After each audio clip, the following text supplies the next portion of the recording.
ছেলেবেলায় সন্ধ্যার আজান দিলেই বাবা মা জোর করে পড়তে বসাতো। খেলাধুলা যা কিছু আছে সব ছেড়ে তখন টেবিলে জোর করে বসতে হতো। তখন মা রান্নাঘরে হয়তো আমাদের জন্য হরলিক্স বানাতেন, আর বাবা সামনে বেদ নিয়ে বসে থাকতেন। এই ভয় আর শাসনের মধ্যেই একটা নিরাপত্তা ছিল। সময় বদলে গিয়েছে।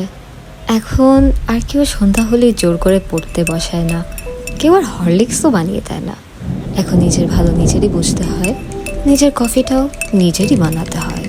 সে সময়ের বৃষ্টির দিনের একটি সাধারণ জিনিস ছিল, বৃষ্টি পড়লেই লোডশেডিং হতো। তাড়াতাড়ি করে মোমবাতি জ্বালিয়ে মা পড়তে বসাতো।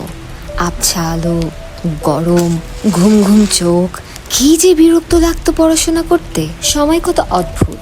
আগে যে জিনিসটা বিরক্ত লাগতো, এখন এই জিনিসটাই মনে ভালো লাগার জন্ম দেয়। এখন মোমবাতি জ্বালানো হয় একটা সুন্দর অ্যাস্থেটিক ভাইবের জন্য, কফির কাপে চুমুক দিয়ে বাইরের বৃষ্টি উপভোগ করার জন্য। এখন পড়তে বসতে কেউ জোর করে না, পড়তে না বসলেও কেউ কিছু আর বলে না। নিজের ভালো মন্দ সবটাই নিজেরই, সব কিছু নিজেরই খোঁজ রাখতে হয়। কেউ কিচ্ছু বলবে না। আমি যদি পড়তে না বসি, আমি যদি নিজেরই ক্ষতি করি, কেউ কিচ্ছু বলবে না।